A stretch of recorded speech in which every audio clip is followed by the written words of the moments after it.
नमस्कार मित्रों, astro talkies में आप सभी का स्वागत है। आज हम बात करेंगे पूर्ण चंद्र और 16 कलाओं से युक्त।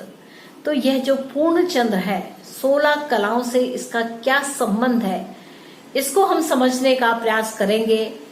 हमने पहले भी सुना है कि जो भगवान राम थे वह 12 कलाओं से युक्त थे, लेकिन श्री कृष्ण भगवान जो थे वह 16 कलाओं से युक्त थे। तो आखिर यह 16 कलाएं क्या है और इन 16 कलाओं को अगर हम अपने व्यक्तित्व में उतारते हैं तो हम कैसा जीवन प्राप्त करेंगे, इस बात को थोड़ा सा समझने का प्रयास करेंगे।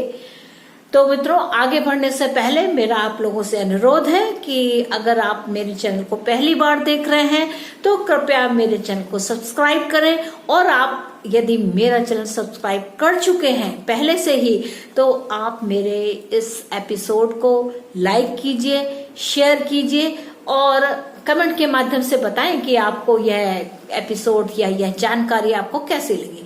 तो आगे बढ़ते हैं, चलिए। तो भगवान जो श्री राम थे वह 12 कलाओं के ज्ञाता कहे जाते थे, और वहीं श्री कृष्ण को 16 कलाओं से युक्त कहा गया है।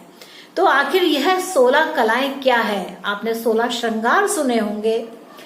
तो यह जो उपनिषद है हमारे, जिसको लोग आज याद करते नहीं हैं, लेकिन हमारे जो उपनिषद है उनमें 16 कलाओं का वर्णन किया गया है। यह जो 16 कलाएं हैं वह व्यक्ति को ईश्वर तुल्य बनाती हैं, यानी कि वह हर चीज को जानने में सक्षम होता है, क्योंकि वह उसका जो मन है वह 16 कलाओं से युक्त है। यानी कि वो उस डिफरेंट फेजेस को जानता है, उनके बारे में अच्छी तरीके से जानता है और उनको अपने व्यक्तित्व में कैसे उतारना है इस बात को समझना है।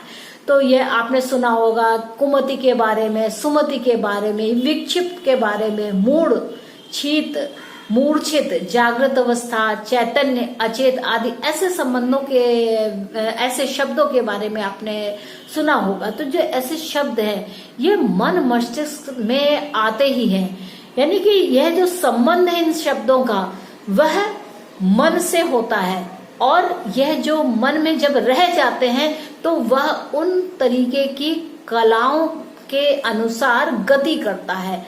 तो जैसे कुमति है तो आपकी जो मन की शक्ति है उसमें कुदृष्टि आ जाती है, तो आपकी मति कुमति होती, वही सुंदर मति होती तो सुमति होती है, विक्षिप्त होती है, मूढ़ कहे जाते हैं, मूर्छित अवस्था कही जाती है, जागृत, यानी ये सबसे अच्छी अवस्था है कि जब आपका मन जागृत अवस्था की ओर होता है।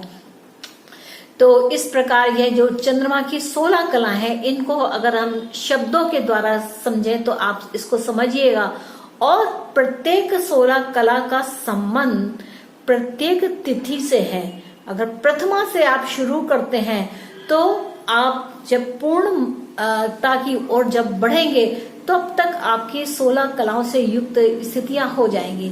तो जो चंद्रमा की 16 कला है वह क्या है? पहली तो अमृत, मनदा, पुष्प, पुष्टि, तुष्टि, ध्रुति, शासनी, चंद्रिका, कांति, ज्योत्सना, श्री, प्रीति, अंगदा, पूर्ण और पूर्णापद।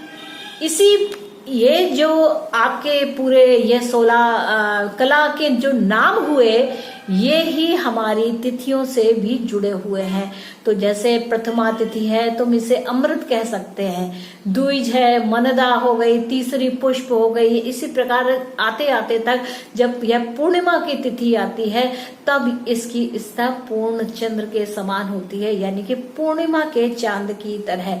तो आश्विन मास का जो पूर्ण चंद्र है वह शरद पूर्णिमा के नाम से भी जाना जाता है, और अमृत वर्षा होती है ऐसा भी कहा जाता है।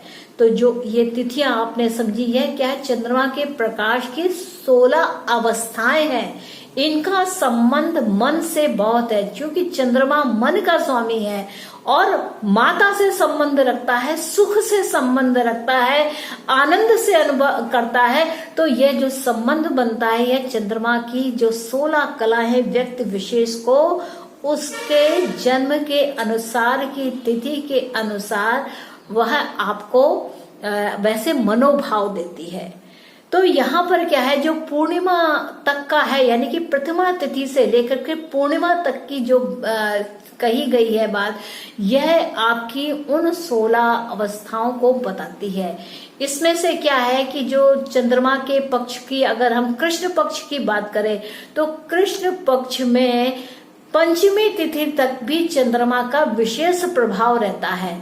वहीं शुक्ल पक्ष की जो ऑलरेडी 15-16 जो तिथि है, क्योंकि यह समय के अनुसार थोड़ी बहुत अंशों के अनुसार कुछ कम हो जाती हैं, तो कभी थोड़ी सी ज्यादा हो जाती हैं। तो इस प्रकार यह जो चंद्रमा का जो भाव है तिथि के अनुसार यहाँ पर विशेष प्रभाव डालता है।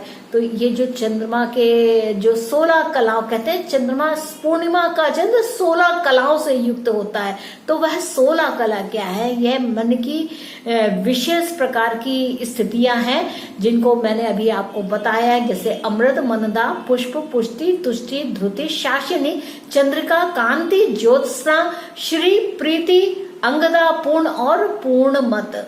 तो पूर्ण अमृत कहा जाता है, यानी कि पूर्णिमा अमृत के समान पूर्ण चंद्र की जो कला की जो छटा है वह बहुत ही अद्भुत होती है। इधर आपने शरद पूर्णिमा का आप कोई भी पूर्णिमा को देखें तो उस समय पे चंद्रमा की विशेष कला होती है। लेकिन इस शरद पूर्णिमा यानी कि आश्विन मास की जो पूर्णिमा है यह और भी ज्यादा विशेष प्रभाव रखती है। तो ये मन की ऐसी अवस्थाएं होती हैं। आगे के एपिसोड में मैं और आपको बताने का प्रयास करूंगी कि आखिर ये मन की 3 अवस्थाएं क्या हैं। तो ये जो चंद्रमा मन का कारक है वह कितने प्रकार से अपनी तिथियों के अनुसार आपको नए नए दर्शन कराता है। तो मित्रों, आशा है कि आपको मेरा यह एपिसोड अच्छा लगा होगा, और आपने अगर मेरे इस एपिसोड को एंजॉय किया है तो please do like, share and subscribe my channel astro doggies. और मिलते हैं नेक्स्ट एपिसोड में और जानकारी लेकर के। तब तक के लिए नमस्ते।